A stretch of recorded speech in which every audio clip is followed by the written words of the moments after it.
Rogers, and most welcome. It's always a pleasure to have a conversation with KTN. Undoubtedly, one of the most informative and objective stations that we have in this country. I remember when KTN came on the stage. Previously, we had KBC for information, and government then chaperoned the way people think. And then when KTN came on board, just before the advent of multipartyism, it brought freshness into the information space. And for many years, you guys have done well. And I'm always happy to have an interview with you. And I also want to thank you for bringing me out from the village. I've been in Wamunyoro for the last almost 1 month. And when this interview was agreed, I needed to come to the city to talk to the nation. Normally from Wamunyoro, I talk to the Mount Kenya people. It's good for me to talk to the people of Kenya from the capital city. So thank you for giving me an opportunity to come to the city. Do a few financial transactions, go to the bank, see my dentist, pass through my doctor. And then tomorrow I go back to the village. Okay. So I'm just here for a day. Asante for the sacrifice. And there's a lot to talk about, and we'll start where we should, the All-Kalau, because the political symbolism of that All-Kalau parliamentary by-election seems to have sent shockwaves across the country. Barely a year and some change to the jury is out there on what that victory by DCP means in terms of the bigger picture. Some downplay the outcome of things to come. So I'll start with my first question. Is this win in All-Kalau a yardstick of the vote in Kenya region? Yes and no.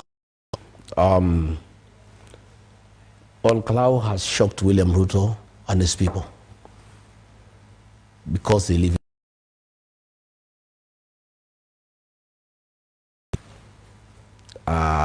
Ruto people thrive on lies and they believe that money is everything. Deception, that you can deceive people all the time.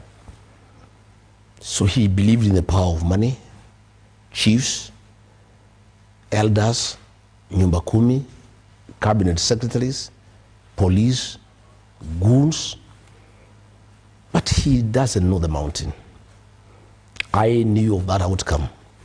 I knew the win was certain. I was just waiting for the margin because I know the mountain.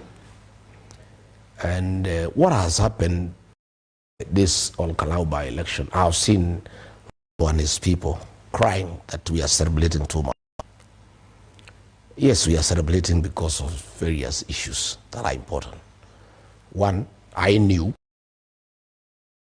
mountain. Since I left office, UDA was dead. William Ruto was finished in the mountain. And I knew that because I'm a man who listens to the ground. I talk to the people. The people of the mountain don't talk much. Even if they're angry, they just sing. You don't see them coming in the streets to riot. You know, when I was removed from office, William Ruto was telling a friend of mine that a town called Kiamariga, nobody complained. People just kept quiet because that's who they are. The mountain people are quiet people. So I knew since 2024, he was dead, and William Ruto, his fate was sealed. All-Kalau was just a confirmation of what I knew. The mountain was just confirming what they know and what they intend to do in the coming general election. Yeah? To us, as we have just confirmed what we have known, and it gives us impetus now to activate the final phase as we go towards the next general election. Okay.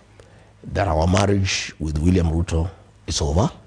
It has been over for the last 2 years. This is just a confirmation. They call it in marriage, when you get married, a couple. There's something they call consummation of marriage. Now, this one, the final papers. The divorce has been there. It's been going on back and forth, courts, but the final done, and the marriage is irreversibly broken. The mountain has moved on, and we expect William Ruto to move on, so that everybody just moves in his own direction, and then we'll face each other down there next year. So, for the skeptics, how does a parliamentary win to the presidential race in 2020? Ideally, the focus of the voters would be on the quality of the 9 candidates, not a veto against a national leader. The 2020 Constitution has a provision that for you to be elected president, you must attain 50+1. That particular provision portends is central in electing a president. Since the proclamation of the 2010 Constitution, whoever the mountain has been president. President Uhuru Kenyatta was supported by the mountain. He became president. The same happened in 2017. In 2022, President William Ruto was supported and he became president. From where I sit, politics is a game of numbers. The mountain has moved away from William Ruto. He whatsoever, because that vote is huge. And it's even more complicated because in 2022, he got 13% went to Raila Odinga. 1.6 million people did not vote. That 87%, that 13%, that 1% that did not vote are all together against him. Whoever they'll vote for, either from the mountain or from outside the mountain, will be the next president of the Republic of. These are statistics. Okay. It's not anything that is, you have a history that from 2013, 2017, 2022, William Ruto became president courtesy of the mountain vote that has now moved away from him, and all of how things will be. The 13% that the UDA candidate got is for the UDA candidate because he's a local, he's called Mushina. He has been working in the CDF office for 13 years. And he has relatives, he has friends, he has people he has assisted here and there. If it was William Ruto as president, I want to tell you today,